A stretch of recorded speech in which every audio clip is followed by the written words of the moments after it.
Assalamualaikum warahmatullahi wabarakatuh. Selamat datang di acara Didaktif, diskusi daring interaktif yang diadakan oleh Perpustakaan Supiati.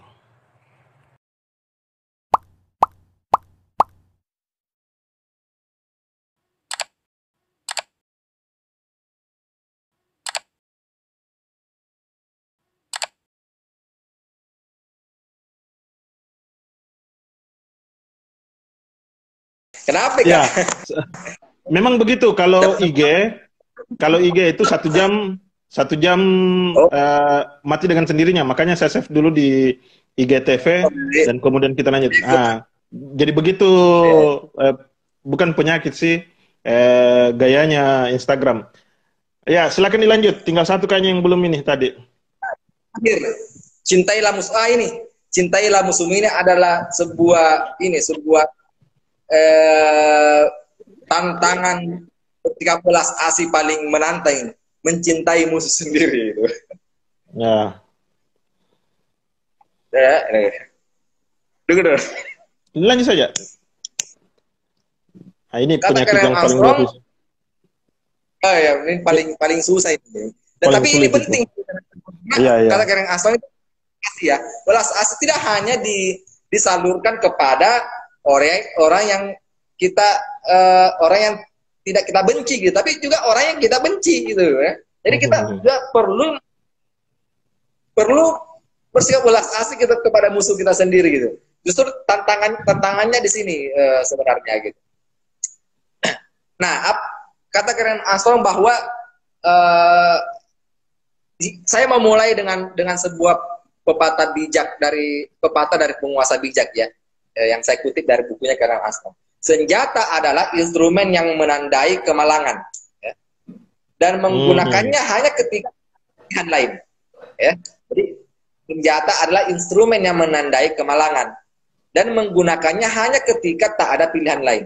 Jadi berperang menggunakan senjata dalam memerangi itu hanya dilakukan ya, sebaiknya dan sekewajibannya hanya dilakukan ketika tidak ada lagi pilihan lain. Gitu ya.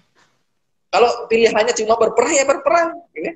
Tapi kalau masih ada pilihan lain, marilah kita bersikap mencari solusi yang terbaik agar kita bisa memperbaiki hubungan kita dengan musuh kita gitu ya, supaya kita bisa mencari kedamaian tanpa berperang, kata kalau kita mau menafsirkan pepatah dari penguasa bijak ini gitu. Nah, selanjutnya kalau masih ada cara yang lain, mari mengakhiri permusuhan dengan lemah lembut gitu. Nah, ada ujaran yang paling terkenal yang pernah dilontarkan oleh Mahatma Gandhi gitu. Dan saya kutip dari bukunya Karen Armstrong juga. Mata diganti mata akan membuat semua orang menjadi buta. Ya. Mata diganti mata akan membuat semua orang menjadi buta. Apa maksudnya ini? Maksudnya kalau kita membalas kekerasan dengan kekerasan, ya, membalas musuh dengan permusuhan juga, maka justru akan mengakibatkan kerusakan yang lebih parah gitu. Ya. Maka kalau masih ada jalan yang lain untuk memecahkan problem sosial kemasyarakatan kita, mari kita selesaikan dengan cara yang lebih lembut, lebih damai begitu. Kata dalam perspektif mencintailah musuhmu. Dalam ajaran program cintailah musuhmu ini. Nah, apakah memang bisa seperti itu? Kalau misalkan ada yang bertanya, dulu Nabi Muhammad waktu menyiarkan ajaran Islam berperang, ya kan? Terus bagaimana dengan kondisi itu? Anda juga jangan lupa bahwa Nabi Muhammad pernah diludahi oleh seorang Yahudi tapi tidak marah, ya kan? Iya, iya. Berkali-kali diludahi oleh seorang Yahudi, tapi dia cuek dan tidak melakukan reaksi yang sama dengan apa yang dilakukan oleh orang Yahudi. Justru ya ini kan pernah mungkin teman-teman mendengar cerita ini ya, justru pada saat Nabi Muhammad keluar dari rumah, orang Yahudi itu tidak ada untuk meludahi ini ya kanjeng Nabi beliau. Nah besoknya lagi Nabi Muhammad keluar, tidak ada sing itu orang Yahudi gitu. Besoknya lagi keluar tidak ada, heran itu Rasulullah. Mana ini? Rasulullah. Mana ini orang Yahudi yang sering lempar kadang sering ludahi kak. Nah, dia bertanya kepada orang Yahudi yang sering ludahi saya kemana gitu. Oh sakit katanya. Oh sakit. Nah, mengetahui bahwa seorang Yahudi yang sering meludahi Rasulullah itu sakit, Rasulullah justru datang menjenguk orang Yahudi itu gitu dengan membawakannya buah-buahan dan mendoakannya supaya cepat sembuh. Nah, inilah yang disebut sebagai cintailah musuhmu. Bagaimanapun musuh untuk membencimu, tetaplah bersikap baik juga dengan dia begitu. Nah, Anda harus memahami bahwa peperangan yang terjadi di masa Rasulullah itu adalah jalan terakhir yang tidak ada lagi pemecahannya selain berperang gitu. Ya. Dan juga perang yang dilakukan oleh Nabi Muhammad itu dalam kondisi bertahan, bukan menyerang gitu ya. Karena ada orang yang menyerang, maka Nabi Muhammad juga bertahan dengan melakukan perang juga begitu. Dan itu jalan terakhir yang selalu coba cek semua sejarah riwayat peperangan yang dilakukan oleh Nabi Muhammad itu pasti adalah jalan terakhir yang harus diambil begitu. Karena sudah tidak ada lagi jalan. Tapi selain masih bisa dengan cara baik-baik, mengapa tidak dengan cara baik-baik sebagaimana yang pernah dilakukan oleh Muhammad? Nah, makanya ini perlu diimplementasikan dalam diri kita juga, meskipun sangat sulit begitu. Saya kadang juga tidak sanggup, kadang tidak sanggup melakukan itu, meskipun saya kadang juga ingin sekali menahan kesabaran saya, tapi kadang kan itu tidak sanggup kita lakukan gitu. Hanya orang-orang tertentu saja yang sanggup melakukan. Alai lama Mahatma Gandhi dan Nelson Mandela sudah pernah melakukan itu. Bagaimana dia mencintai musuhnya meskipun musuh itu pernah menyakitinya begitu ya. Nah, terakhir inti dari inti dari penjelasan ini gitu. Apa relevansinya terhadap diskursus pendidikan? Ya. Saya sangat masih percaya bahwa pendidikan itu adalah masih sebagai usaha sadar untuk melakukan proses pembelajaran agar menciptakan manusia-manusia yang lebih baik. Maka moralitas yang baik bisa diajarkan melalui pendidikan, dan saya masih percaya bahwa pendidikan itu masih tempat proses tumbuh berkembangnya baik pengetahuan masyarakat maupun aspek moralitas masyarakat. Begitu. Saya masih percaya itu. Gitu. Nah, kegagalan dunia pendidikan dalam membina moralitas, membina aspek etik, aspek moral akan juga berimplikasi pada masyarakat kurang bermoral juga gitu. Makanya itu selalu ada pertanyaan, kok sekolah tinggi-tinggi tapi korupsi gitu? Kok sekolah tinggi-tinggi tapi menindas? Sekolah tinggi-tinggi tapi bersikap tidak ramah kepada orang lain, selalu melakukan kekerasan, intimidasi dan diskriminasi kepada orang lain. Karena aspek pendidikan kita ini terlalu memusatkan proses pembelajaran kepada aspek kognitif, tapi tidak terlalu memusatkan proses pembelajaran untuk peningkatan aspek-aspek yang bersifat afektif gitu. Seperti moralitas, aspek empatik peserta didik dengan aspek simpati peserta didik dengan aspek-aspek welas asih peserta didik gitu. Maka pendidikan itu harus serius dalam menjalankan program-program pendidikan moral dan program-program pendidikan moral yang layak diimplementasikan dalam dunia pendidikan kita adalah 12 program dari Karen Armstrong ini. Ini bagi saya sangat bagus sekali karena ini praktis gitu ya, praktis dan langsung bisa diajarkan oleh peserta-peserta didik. Justru saya sangat berharap bahwa kurikulum kita itu dimodifikasi dengan memasukkan 12 program welas asih Karen Armstrong. Kalaupun tidak bisa karena sudah terlanjur sudah agak sulit untuk di apa keinginan itu agak sulit terjadi, maka guru-guru guru-guru dosen-dosen yang progresif itu bisa mempelajari buku ini, bisa mempelajari 12 program ulas ASI ini, 12 program ulas ASI Krem Amstrong, dan diajarkan di dalam murid-muridnya, di kampus pada murid-muridnya, itu melalui kurikulum-kurikulum tersembunyi atau hidden kurikulum, gitu. Kurikulum di luar dari kurikulum formal, gitu ya. Itu bisa diajarkan, mungkin diselip dalam proses pembelajarannya, itu bisa diselipkan sedikit, gitu, 12 program ini, ya. Tapi bagi saya, bagi ada orang yang mau membuat institusi pendidikan sendiri, institusi pendidikan, Anda harus layak mencoba untuk mempraktikkan atau menciptakan institusi pendidikan berbasis kelas ASI dengan 12 program ini, ya. Bukan ini ya, bukan ingin mencontoh Lazuardi, tapi terinspirasi dengan Lazuardi. Anda bisa melakukan modifikasi supaya tidak sama dengan sekolah yang lain, tapi yang jelasnya institusi pendidikan yang berbasis dan berperspektif kelas ASI itu sangat dibutuhkan di tengah-tengah masyarakat kita yang masih sering konflik, gitu ya, masih sering melakukan intimidasi antar sesama, gitu, masih sering membenci antar penganut agama yang berbeda, gitu kan. Nah, kondisi ini yang membuat aspek ulas ASI ini sangat penting ditanamkan dalam diri masyarakat, gitu, dan pendidikan ini bertugas untuk itu. Makanya karena pendidikan bertugas untuk itu, maka pendidikan sudah harus memperkuat pembelajaran pendidikan moral dalam diri peserta didik agar ketika dia keluar dalam masyarakat bisa memiliki sikap ulas ASI yang lebih baik. Nah, caranya apa? Ya, layak dicobain 12 program ini diimplementasikan dalam dunia pendidikan kita, dalam proses pembelajaran kita. Mungkin ada guru di sini, ada guru, ada pendidik, ada dosen. Ini bisa dipraktikkan, gitu, bisa diasah, gitu, bisa dipraktikkan pada saat kita belajar, pada saat melakukan proses pembelajaran, begitu. Pada intinya, saya potong Ajir, ya.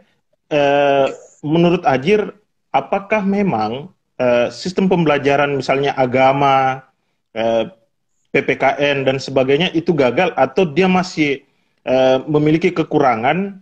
Karena dalam bentuk aplikasi kan biasanya kita gitu, kewalahan ketika berbenturan dengan realitas. Anak-anak kita yang lebih dominan misalnya dipengaruhi oleh pembelajaran yang memang seperti yang dikatakan tadi tentang kognitifnya, misalnya pengaruh pembelajaran barat yang kita sebutlah pembelajaran modern, karena saya melihat memang Karen Armstrong ini melakukan otokritik terhadap pembelajaran modern itu. Ya. Pendidikan agama itu sebenarnya materi atau mata pelajaran agama, ya. Mata pelajaran agama itu sebenarnya adalah sebuah mata pelajaran yang sangat berpotensi besar untuk diajarkan sambil mengajarkan ulas ASI dalam perspektif agama masing-masing itu sebenarnya. Cuma kan selama ini pembelajaran agama di sekolah-sekolah kan itu cenderungnya fikih praktis, gitu ya, menghafal Al-Quran, gitu, menghafal kisah-kisah, mengetahui kisah-kisah Nabi, gitu ya, tapi tidak banyak mengeksplorasi aspek-aspek ulas ASI agama-agama masing-masing, gitu ya. Materi pembelajaran agama Islam terlalu memusatkan kepada aspek-aspek fikih, gitu ya. Bagaimana tata cara wudhu yang baik, bagaimana tata cara sholat yang baik, begitu ya. Itu penting, tapi ada masih banyak hal yang bisa dieksplorasi dalam pembelajaran agama, khususnya eksplorasi gagasan-gagasan ulas ASI dalam agama Islam yang bisa ditanamkan dalam peserta didik. Nah, ini tidak hanya sekedar ditanamkan dalam bentuk pengetahuan, tapi implementasi dalam bentuk praksis, begitu ya. Nah, permasalahannya adalah bahwa pendidikan moral yang selama ini diajarkan dalam pendidikan kita itu cenderung bersifat kognitif, gitu. Maksudnya bersifat kognitif bahwa dia diajari dalam bentuk yang sangat abstrak begitu, tidak dalam bentuk yang lebih konkret. Itu masalahnya gitu. Belajar pendidikan, belajar PPKN itu sangat abstrak gitu ya. Menghafal teori, menghafal Pancasila, menghafal sejarah perjuangan dan seterusnya itu sangat sangat teoritik dan sangat abstrak begitu. Masih pada ranah aspek kognitif, tapi tidak diperkuat pada aspek yang lebih praktis begitu. Itu masalahnya gitu ya. Nah, buku ini tidak hanya teoritik, tapi juga sudah punya langkah-langkah yang sangat praktis dan bisa dipraktikkan. Nah, bagi saya belajar welas asih itu mempraktikkan welas asih, tidak sekadar hanya mempelajari teorinya, tapi mempraktikkannya langsung begitu. Nah, di dalam bukunya Karen Armstrong itu ada langkah-langkah yang sudah siap dipraktikkan untuk membiasakan diri bersikap welas asih. Itu baiknya gitu. Nah, ini juga problem dalam dunia pendidikan kita. Kita mengajarkan pendidikan moral dengan cara kekerasan, ya. Kita mengajarkan pendidikan moral kepada anak didik dengan cara kekerasan. Coba lihat bagaimana misalnya guru-guru kadang membina muridnya yang nakal dengan cara yang nakal juga begitu. Misalnya ada anak peserta didik yang berkelahi gitu ya. Ada peserta didik yang melakukan kekerasan oleh temannya gitu, sama temannya gitu. Dia melakukan kekerasan dengan temannya. Sudah itu anak didik yang melakukan kekerasan ini dihukum. Tapi hukumannya apa? Hukumannya dengan cara kekerasan juga, itu masalahnya gitu ya. Membina moralitas peserta didik, anak didik dengan cara kekerasan juga gitu. Apakah kekerasan itu penting? Bisa, itu bisa dilakukan itu. Tapi sekali lagi kita pakai pakai pepatah dari penguasa bijak gitu ya, bahwa senjata adalah instrumen yang menandai kemalangan. Menggunakannya hanya ketika tidak ada pilihan lain. Kekerasan itu bisa kita lakukan dalam membina anak-anak kalau tidak ada lagi pilihan lain yang bisa kita lakukan gitu ya. Makanya di sini aspek-aspek kreatif dalam peserta guru atau pendidik itu harus diperkuat begitu. Kadang guru tidak kreatif dalam mencari metode untuk melakukan pembinaan moral kepada muridnya sehingga langsung mengambil jalan yang lebih praktis, yaitu dengan cara kekerasan. Padahal sebenarnya kalau kita membuka pikiran kita, masih banyak cara yang lain yang bisa kita lakukan untuk membina murid-murid kita tanpa dengan melakukan kekerasan. Gitu. Itu anunya. Makanya agak susah berhasil pendidikan moral, ya, pembinaan aspek moral anak didik di sekolah karena diajari juga dengan cara kekerasan begitu. Karena dengan cara kekerasan mentalitas itu bisa membayangi mental murid gitu. Dan bahkan kan waktu murid umur segitu itu adalah umur yang senang mencontoh gitu ya. Senang senang mencontohi apa yang dia alami dan apa yang ia lihat gitu. Nah, kalau disajikan dengan cara kekerasan, itu kan berpotensi besar untuk dicontohi juga sama anak didiknya gitu, bahwa kekerasan itu dibolehkan dilakukan untuk orang lain misalnya dan seterusnya. Artinya apa? Artinya tidak akan berhasil kalau seperti itu ya. Tujuannya baik, tapi tidak efektif masalahnya. Artinya ini persoalan reward and punishment. Entah kalau PPKN hari ini, karena kalau kita melihat dulu sangat diperlihatkan langsung oleh guru-guru kita dalam pembelajaran. Saya masih ingat itu tentang tenggang rasa, gotong royong dan sebagainya. Itu pembelajaran. Ya saya dulu bukan PPKN, saya PMP. Artinya masa tentara itu. Kalau PMP di kaum yang ini itu sangat jelas dalam proses pembelajaran. Artinya secara praktis memang kita diajarkan bahwa kalau ada tetanggamu yang sedang istirahat, jangan lalu kau bunyikan musik keras-keras misalnya, atau sementara beribadah, jangan pernah kau mengganggu dia karena itu tidak baik. Nah, itu pembelajaran yang selalu diberikan. Hanya memang entah kalau masih ada pembelajaran-pembelajaran seperti itu di pihak sekolah, karena jangan sampai memang betul seperti yang dikatakan Ajir, dia cenderung teoretis dan tidak memperlihatkan sikap positif. Ya kita ini setidaknya semacam Jangan Ini, sampai kita ajak. lanjut begini. Ya, artinya jangan sampai kita mencoba untuk menerapkan 12 konsep dari Karen Armstrong, ya ujung-ujungnya gagal lagi gitu ya. Atau gini, kita setidaknya itu komparasi pandangan saja. Ini ada Suma Humber bertanya tadi, ini waktu di sesi pertama. Karena Ajir tadi bahas tentang apa, kalau ada orang sakit gigi, jangan balas dengan menyakiti juga. Artinya ini pertanyaan Suma, bagaimana dengan mereka yang lebih memilih disakiti dibanding dibaiki? Katanya jika disakiti lebih banyak belajar dibanding dibaiki. Jawab gini Ajir. Ini salah satu kayaknya cewek ini yang bertanya nih, Suma Humber nama anunya ini, nama IG-nya. Silakan. Lebih apa tadi? Bagaimana lebih dengan mereka lebih memilih disakiti daripada dibaiki katanya? Karena katanya jika disakiti lebih banyak belajar dibanding dibaiki. Ya sama aja dengan lebih baik kok kritik Kak daripada kok puji Kak gitu ya. Tapi ini dalam konteks perasaan gitu toh. Kalau keilmuan kan lebih bagus kok kasihkan saya kritikan daripada pujian. Karena kalau banyak kritikanmu, otomatis banyak pengetahuan yang saya dapatkan. Nah, ini lebih baik katanya dia disakiti. Ini Suma Humber, nama IG-nya. Nanti ditelusuri sendirilah. Silakan. Kalau itu, bagaimana?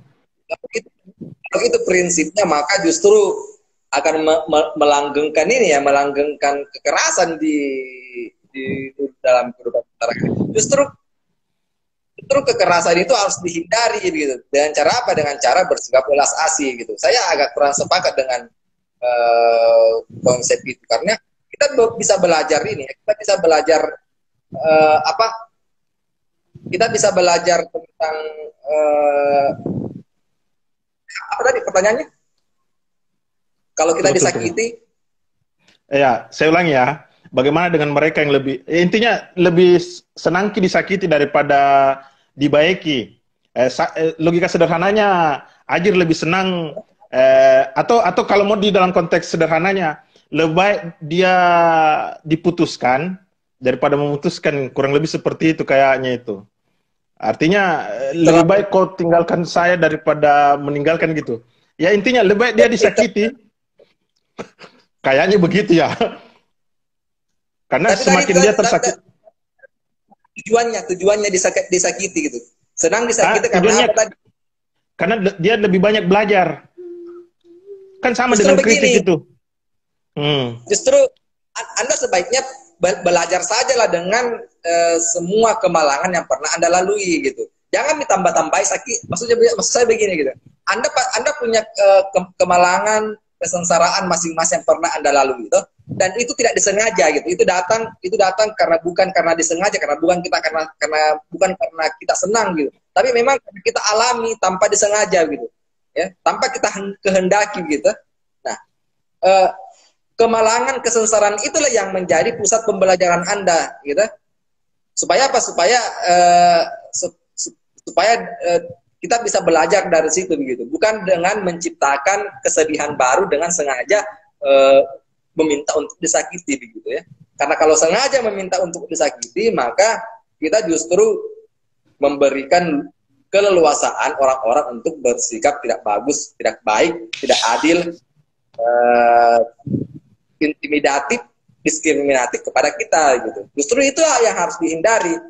Kalau mau belajarlah dengan seluruh pengalaman-pengalaman pahit yang pernah Anda lalui gitu. Karena semua orang pasti punya pengalaman yang pahit gitu. Tidak ada manusia sempurna di dunia ini gitu.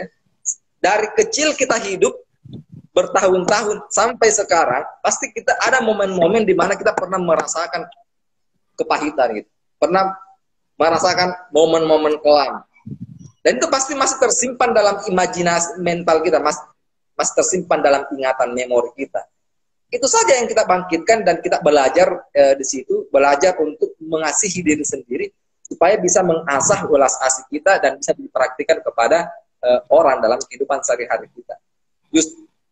Jangan justru sengaja disakiti untuk belajar gitu. Karena kita sudah punya bahan pembelajaran ya. masa lalu kelam itu sendiri gitu. Ngapain kita mencari bahan pembelajaran yang baru dengan sengaja disakiti? Padahal kita sudah punya perpustakaan dalam diri kita yang siap untuk dibuka kembali. Gitu. Itu maksud saya. Ya, jadi mudah-mudahan semua member bisa memahami. Artinya ini perspektif yang jika dikomparasikan dengan maunya siapa Karen Armstrong ya. Artinya jangan juga terlalu terus mau disakiti, karena itu sama Anda mendukung penindasan secara tidak langsung itu. Ini ada, ini baku dapat ini sama Ajir, karena Ajir tadi selalu menyebut jurusan apapun Anda, maka sastra adalah alasan terbaik untuk dibaca gitu. Rara Tubulkis ini mahasiswa S2 juga di UNM, sama statusnya muhajir, status ya mahasiswa ya, anda pada Rara Tubulkis juga ini pencinta drama Korea. Dia sangat senang menulis puisi. Dia memang juga calon sastrawan Makassar, dan ini ada pertanyaannya ini. Bagaimana cara mengaplikasikan? Sekadar info, penelitian beliau itu tentang film. Nah, sangat bagus untuk diskusi nanti sama Kak Muhajir.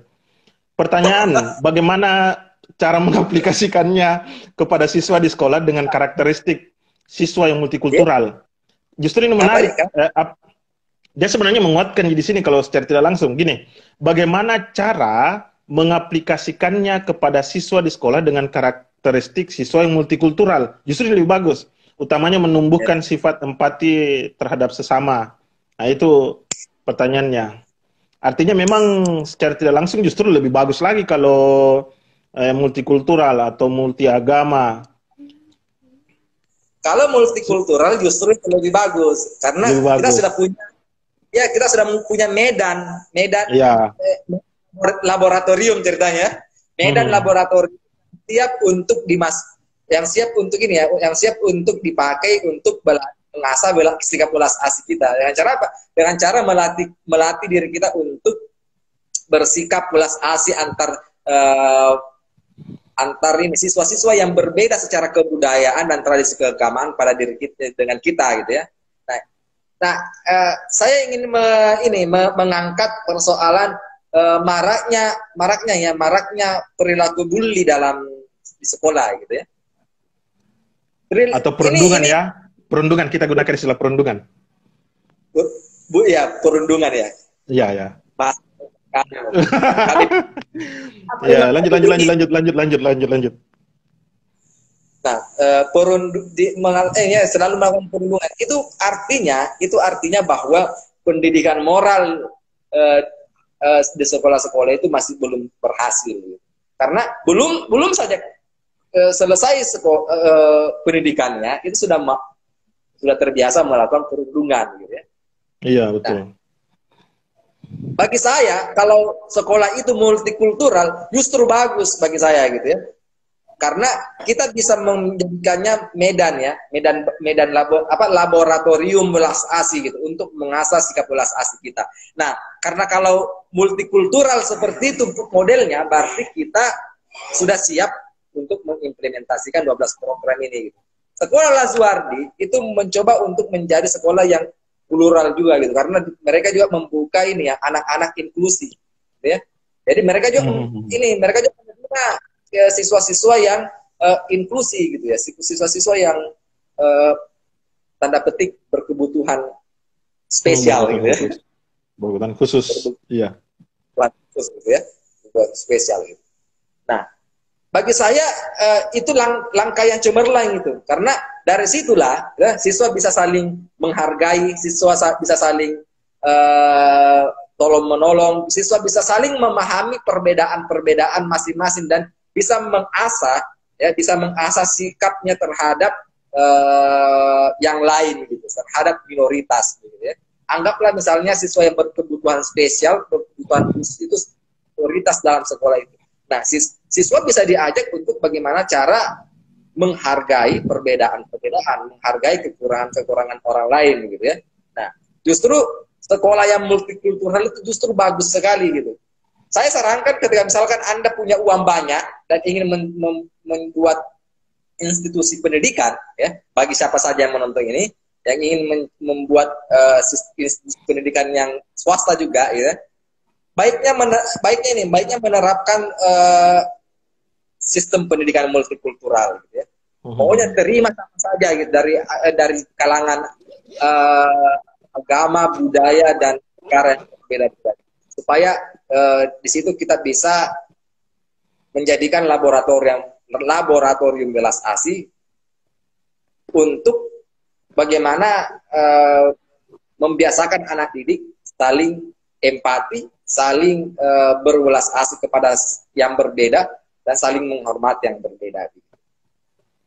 Justru kalau semua di dalam sekolah itu tapi saja, kaum muslim toi saya itu kurang baik gitu, tuan. Kurang greget ya. Iya. Kalau Islam tuh apalagi satu ideologi begitu loh. Ya, Sekolah ya. lagi gitu kan gitu. Ada sekolah dan sekolahnya itu satu bendera aja, Muhammadiyah gitu. Satu bendera aja. Ustaz. Yang punya tantangan yang bagus itu ketika sekolah itu memang multikultural gitu. Itu bagi saya. Supaya semakin banyak pengalaman ya. Iya. Ini Suma Humbar ternyata tidak mau berhenti.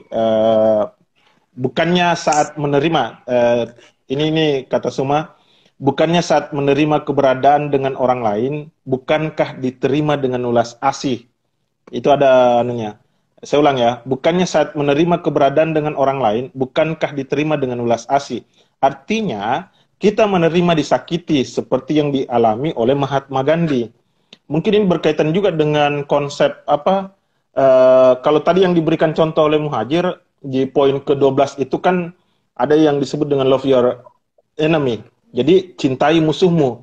Mungkin ada baiknya kita menggunakan istilah yang membencimu ya.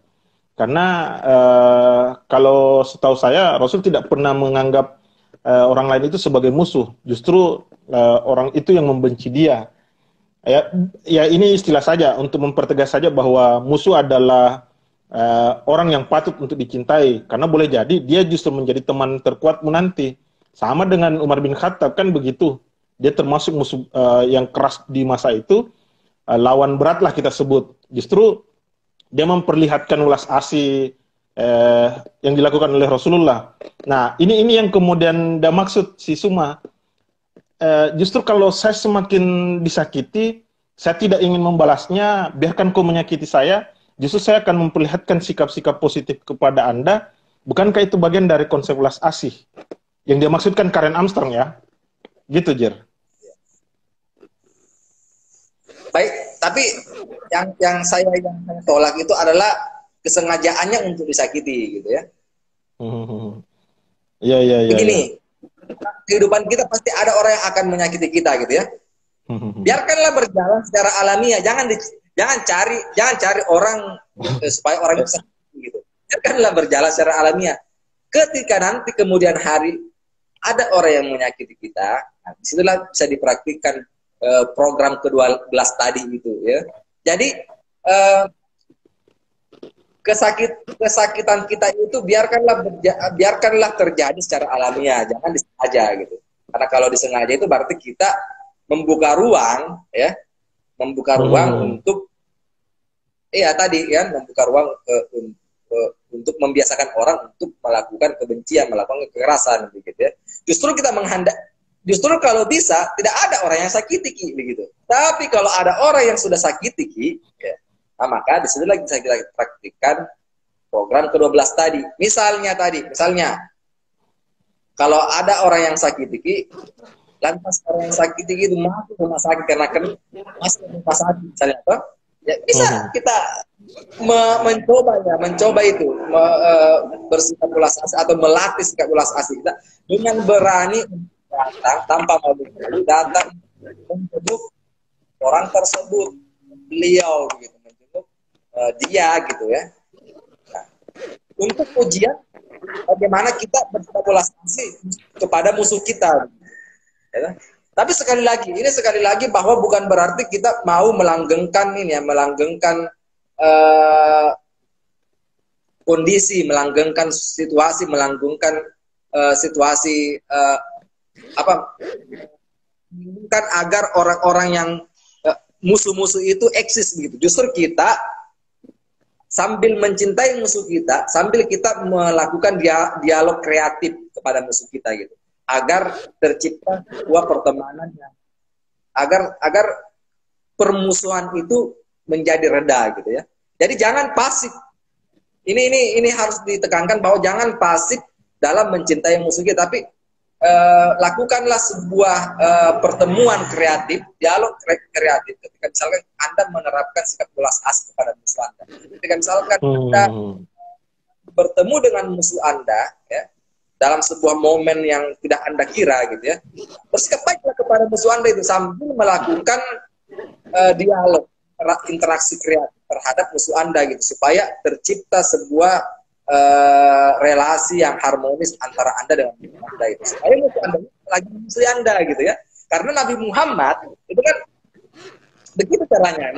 Muhammad dia memanfaatkan situasi, dia tanda petik memanfaatkan kebaikan, bukan memanfaatkan sebenarnya, tapi ya tanda petik memanfaatkan pertemuannya dengan orang yang membencinya itu dengan ini, melakukan ini ya, melakukan perubahan mendasar antara relasinya dengan orang lain tersebut, supaya orang lain itu tidak lantas membencinya. Karena banyak ya, karena kan sudah banyak orang-orang yang membenci Nabi Muhammad di masa awal-awal dia menyebarkan ajaran Islam, tapi justru pengikutnya ya kan. Nah itu Anda harus pelajari bagaimana Nabi Muhammad ini, orang yang membenci Nabi Muhammad ini justru menjadi pengikutnya begitu ya.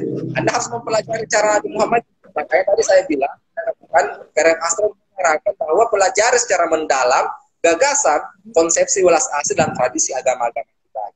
Ya. Dengan apa? Dengan cara mempelajari praktik-praktik welas asih nabi-nabi kita, rasul-rasul kita gitu. Itu yang saya tekankan.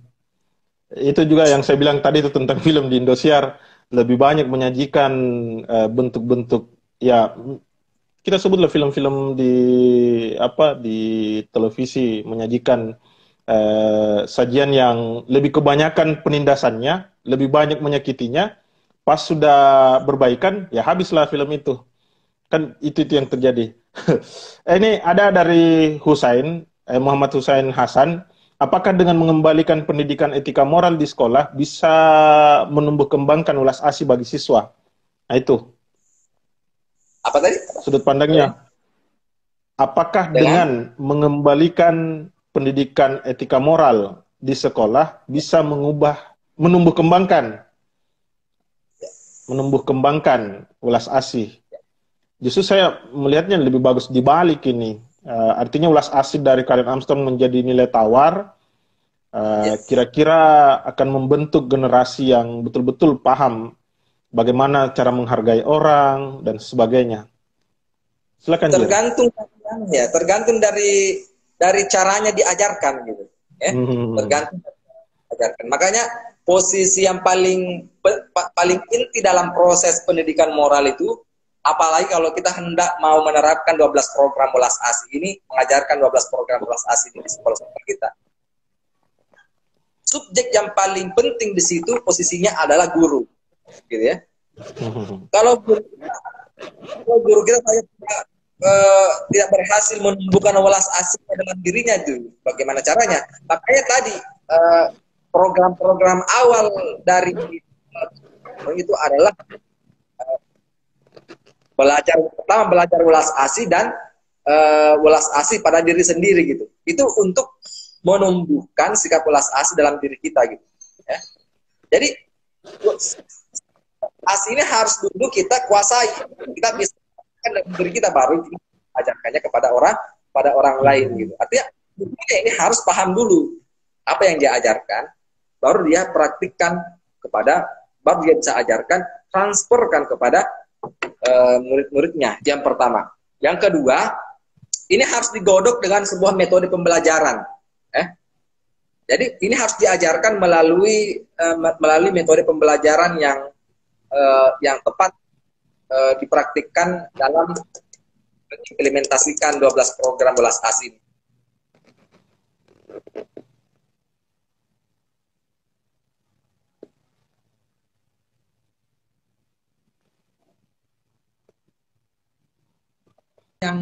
Yang kita rasa anggap lebih baik daripada ini bisa kita implementasikan dalam sekolah, dalam pendidikan, tapi harus dengan metode yang tepat begitu. Nah, sekali lagi kuncinya ini adalah bagaimana caranya, ya itu tergantung dari konteks sekolah Anda, tergantung dari konteks peserta didik yang Anda hadapi gitu. Disitulah pentingnya guru secara kreatif melakukan penemuan-penemuan, ya, menemukan metode yang tepat, menerapkan media pembelajaran yang tepat, ya, menerapkan sumber belajar yang tepat untuk melakukan transfer pendidikan moral terhadap murid-muridnya gitu. Sekali lagi kuncinya adalah gurunya. Gitu. Itu. Sederhananya gini, Jir. Apa namanya, menurut Ajir, kira-kira dari 12 konsep ini, dalam konteks, ketika dia diaplikasikan dalam konteks persekolahan, apakah dia harus tersirat atau tersurat? Artinya begini, kebanyakan orang jenuh ketika dia tersurat. Tapi kalau dia dalam bentuk aplikasi, dia artinya kan teknis dia ini barang. Kita sebutlah misalnya yang tersurat itu terpampang di sekolah-sekolah bahwa harus memenuhi 12 item ini gitu. Ya. Ya, baiknya langsung apa itu tersurat, tersirat ya. Itu tersurat, tertulis kayak gitu toh. Tersirat dia dalam bentuk aplikasi gitu. Atau kita ambil saja keduanya. Iya, jadi dia teknis ya seperti yang dicontoh. Kan dalam lingkungan sekolah formal, pendidikan formal itu kan sudah ada nih kurikulum baku, ya toh? Sudah ada nih kurikulum baku dengan isi pembelajaran yang baku, metode pembelajaran yang baku, dan sistem proses yang baku, dan evaluasi yang baku. Itu masalahnya gitu ya. Nah, makanya kalau kurikulum itu tidak dimodifikasi, maka agak susah menerapkan 12 program welas asih ini. Makanya kurikulum itu harus dimodifikasi agar relevan atau agar menjadi sebuah kurikulum yang berbasis welas asih dengan program. Sekolah Laswardi melakukan itu. Sekolah Laswardi melakukan itu. Oke, sip. Berhubungan dengan Sekolah Laswardi, Ajir. Karena ini rencana penelitian yang Ajir mau buat. Ini rencananya kuanti atau mix dia penelitiannya? Kualitatif, Kak. Jadi efektivitas kan saya mau lihat. Ya. Oh gitu. Saya sip. Kan dia sudah terapkan, dia sudah modifikasi. Dan saya mau lihat efektivitas dia mau modifikasi itu. Saya mau lihat bagaimana dia. Saya kan punya ilmunya nih, ilmu kurikulumnya nih. Ya,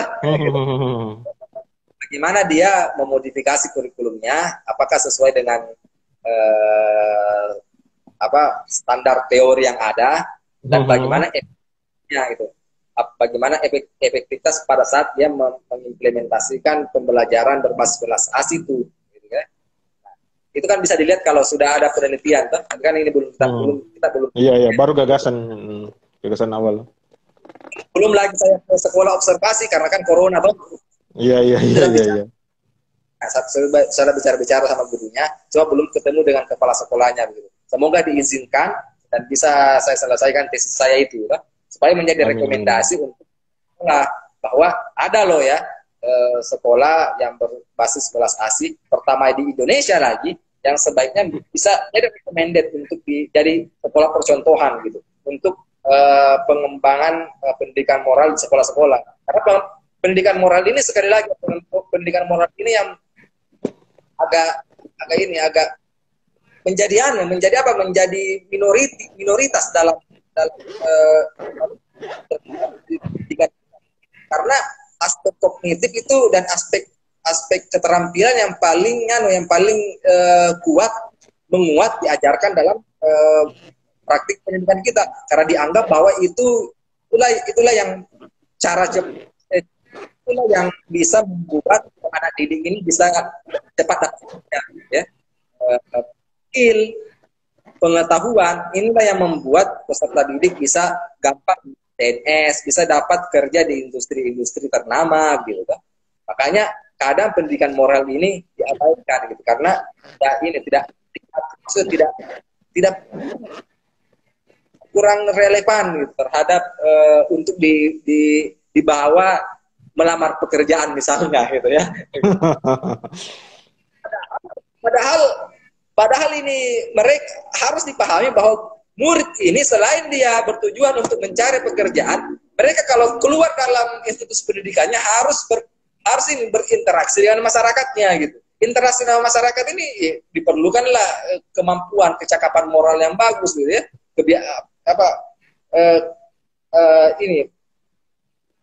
Kedalaman moral yang bagus ya. Pemahaman tentang moral, aplikasi-aplikasi atau kebiasaan-kebiasaan welas asih yang bagus, supaya dia pun bisa membangun hubungan yang harmonis lebih baik lagi dengan masyarakat, khususnya pada masyarakat yang berbeda secara kebudayaan dan agama dengan anak didik itu. Ya. Jadi ini aspek sosialnya penting, untuk pendidikan moral ini punya aspek sosial, punya sosial yang sangat penting bagi anak peserta didik kita gitu. Tapi kan ya pendidikan kita ini karena cenderung kapitalistik, gitu, cenderung lebih memusatkan agar anak-anak sukses ya secara material, maka aspek kognitif dan keterampilan yang lebih kuat diajarkan, dan akhirnya melupakan aspek-aspek pendidikan moral meskipun diajarkan tapi tidak terlalu maksimal, gitu, karena lebih fokus pada pengajaran pada ranah kognitif dan psikomotorik, gitu Kak. Saya Pernah. ini di sekolah itu saya entah kalau dia menerapkan, justru saya coba sebagai penguatan data saja untuk Ajir di di latar belakang nanti penelitiannya, coba lihat di sana apakah dia menerapkan, bagaimana cara menerapkan konsep sosialnya mereka, karena menariknya di sana itu bukan hanya multikultur, menjadi multi agama juga di sana. Islam, Hindu, Buddha, apa segala macam ada di sana. Dan iya, di situ. Dan apa yang terjadi, ternyata agama yang paling cepat berdoa itu agama Islam. Itu paling cepat sekali berdoa itu. Jadi kalau jadi kalau berdoa selesai. Tapi kalau Katolik itu luar biasa lamanya itu. Kristian paling lama itu, paling lama. Katolik. Jadi biasanya itu dia geser sedikit dirinya, kemudian berdoa. Pokoknya karena ketua kelasnya itu beragama Islam, jadi saya perhatikan dia yang paling cepat itu berdoa. Betul. Itu menarik itu. Artinya setidaknya komparasi, jangan sampai di sana justru menerima berbagai macam agama, termasuk multikultural juga di sana itu. Apakah mereka punya konsep tersendiri, setidaknya sebagai penguatan saja untuk di latar belakangnya Ajir. Kayak gitu dia. Tidak sukses sana itu baru ubah judulku tuh untuk implementasi kultural tuh di sana kan. Iya, sip. Ya, pelajari bagaimana dia menerapkan pendidikan pasti dia menerapkan pendidikan multikultural karena dia. Teman, ini saya lanjut lagi ya untuk Suma. Setidaknya mungkin Ajir pernah membaca K13. Di K13 pun sebenarnya sudah ada di dalam tentang welas asih. Kira-kira bagaimana itu? Apakah welas asihnya hanya terbatas kepedulian misalnya atau saling menyayangi? Hanya sekadar itu, tidak selengkap konsep welas asih dalam perspektif Karen Armstrong. Kan ada di itu. Ya. Tapi kan K13 itu lebih fokus pada ini. Teman saya ya, itu lebih fokus pada aspek pembelajaran sains. Jadi memang sains dan kan kurikulum begini, kurikulum kan ya. berbasis sains saintifik. Jadi kurikulum kurikulum kan itu dirancang sesuai dengan anunya, sesuai dengan kondisi eranya gitu, kondisi zamannya gitu. Nah, kebetulan sekali K13 itu diciptakan dari kondisi yang sudah ini, masa transisi revolusi industri 4.0 gitu ya. Maka mempersiapkan anak ini menuju ke sana kan, begitu. Dan juga sudah era ini ya, era teknologi, era iptek lah, atau era di mana sains itu dibutuhkan gitu. Sehingga sains itu lebih dominan di K13. Lagi-lagi untuk mempersiapkan anak didik untuk menghadapi zamannya begitu kan.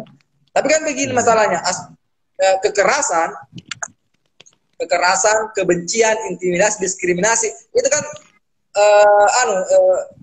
tidak hidup dan mati hanya dalam konteks tertentu. Setiap konteks zaman pasti ada itu, ya.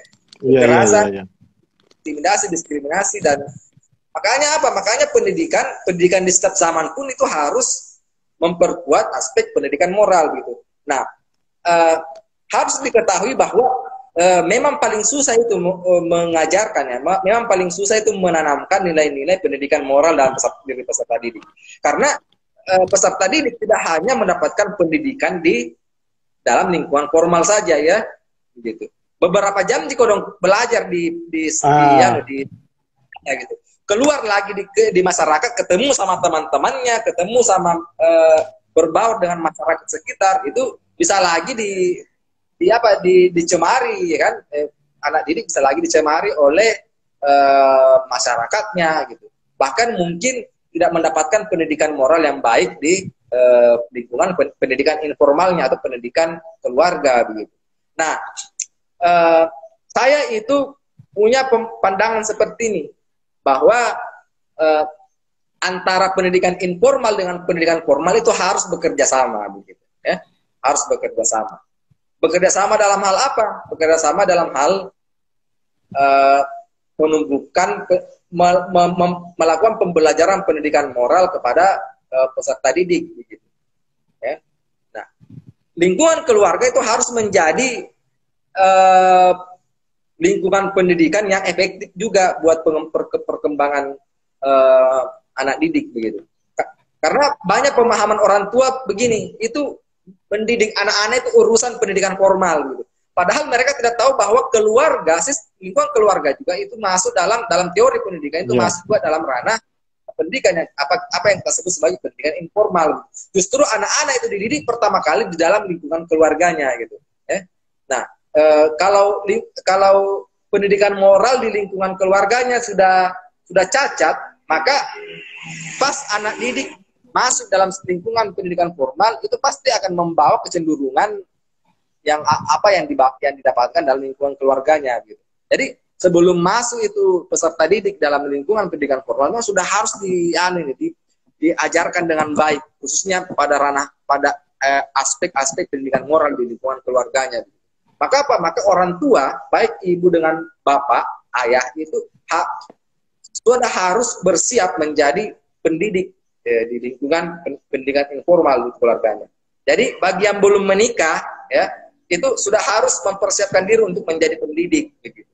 Baik itu bagi kaum perempuan, baik itu bagi kaum laki-laki. Perempuan harus pakasi tinggi sekolah tak, gitu ya.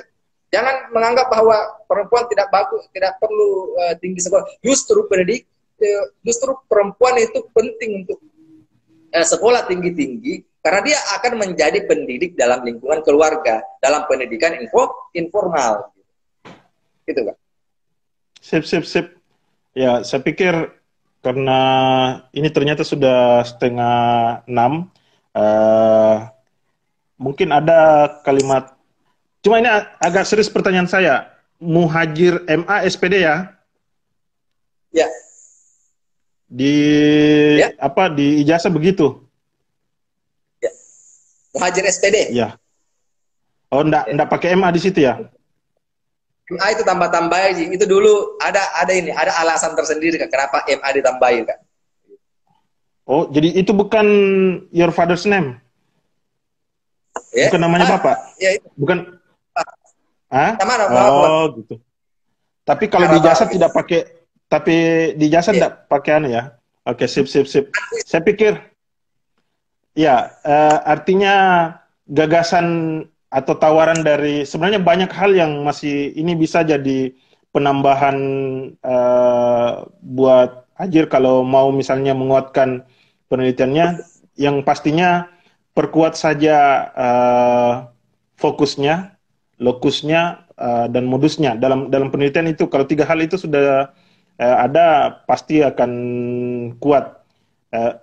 Utamanya di latar belakang. Tawaran dari Kanda Ajir ini menarik karena saya secara pribadi, ini pribadi saya, selama mengajar, para mahasiswa itu meneliti lebih kebanyakan mencari konsep kognitifnya. Apa itu? Ya hanya menawarkan misalnya pembelajaran, apakah itu yang cooperative learning itu ya, yang semua justru agak menjemukan. Lingkungan kerja itu. Iya, dan itu saya melihat bahwa tidak menimbulkan daya ulas asih yang terlihat, sekadar cara penyelesaian soal dan sebagainya saja. Sebelum kita tutup, kita meminta Kanda Muhajir, ini penyakit sih sebenarnya kalau dibilang istilah closing statement, ya kalimat apa sajalah yang mau ditutup sebagai, selain kalimat bijak dari kalimat bijak dari pemimpin bijak yang dimaksudkan tadi dari 12 konsep Karen Armstrong ini. Silakan. Ya, ringkas saja ya, kayak mari menghargai sesama, mari menumbuhkan welas asih kepada sesama, dan mari peduli terhadap kegelisahan, penderitaan orang lain itu. Seolah-olah kita pernah mengalaminya, seolah-olah yang penderitaan itu kita alami juga gitu. Supaya apa? Supaya kita bisa membantu orang-orang keluar dari ketertibatannya, dari cengkraman kegelisahannya, cengkraman kecemasan dan ketertindasannya, kesedihannya gitu ya. Intinya seperti itu saya. Tapi inti yang paling inti ini itu mari menjaga keragaman dan mari menghargai perbedaan melalui belas asih. Asik. Terima kasih banyak Kak Muhajir. Mudah-mudahan Raratul Bulkis itu memfollow IG-nya Kak Muhajir, karena saya melihat memang banyak kesamaan, pencinta drama Korea, kemudian senang baca buku sastra. Saya yang dominan menyek-menyek karena saya betul diriku begitu ya. Iya, saya paham. Artinya kita tetap butuh yang bucin-bucin terus gitu ya. Oh iya, menjemukan bukan. Saya paham. Yang bagus-bagus yang dibuat dengan sangat serius begitu ya. Iya, iya. Saya pun menyimak drama Korea hanya lebih kepada yang berkaitan dengan pendidikan, misalkan. Saya tidak mengenal artis-artisnya. Saya nonton tapi tidak pernah tahu artis-artisnya. Wih, 21 detik lagi. Terima kasih banyak Kanda Muhajir. Saya mohon maaf saya potong pembicaraan kita karena sudah 16 Mami. Terima kasih. Billahi taufiq wal hidayah. Assalamualaikum warahmatullahi wabarakatuh. Dadah semua.